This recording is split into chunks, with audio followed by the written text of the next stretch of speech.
When our emotions tell us that we're overpowered and defenseless, the assurances provided to the ancient Israelites in Deuteronomy 31, verse 3, remind us of powerful truths upon which we can stand firm. Scripture states, "The Lord your God himself will cross over ahead of you. He will destroy these nations before you, and you will take possession of their land. Joshua also will cross over ahead of you, as the Lord said."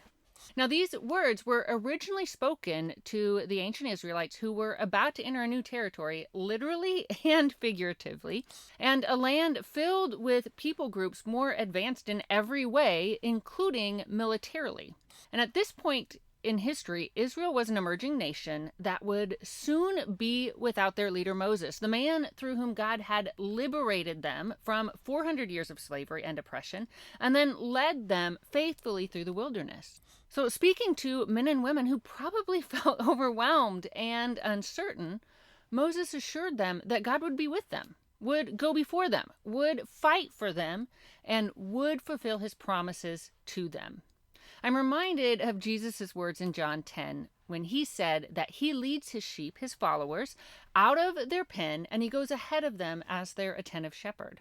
God leads us. He goes before us. He fights our battles. If you read the full Exodus story, you'll notice that God had already given the people the land he'd promised.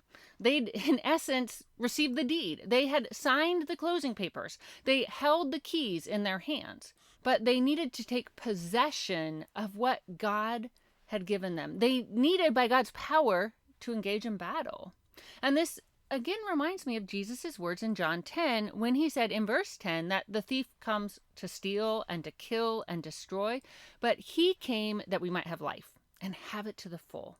Jesus has given us thriving life. We hold the deed in our grip, but we'll often face opposition as we pursue those gifts that he showered upon us by his grace, the abundant spiritual gifts such as joy and peace.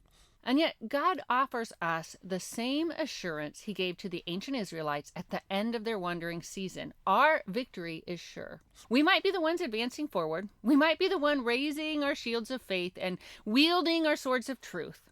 But victory belongs to God, and he has the power to fulfill every promise and to grant every gift that comes to us as his beloved, well cared for sons and daughters.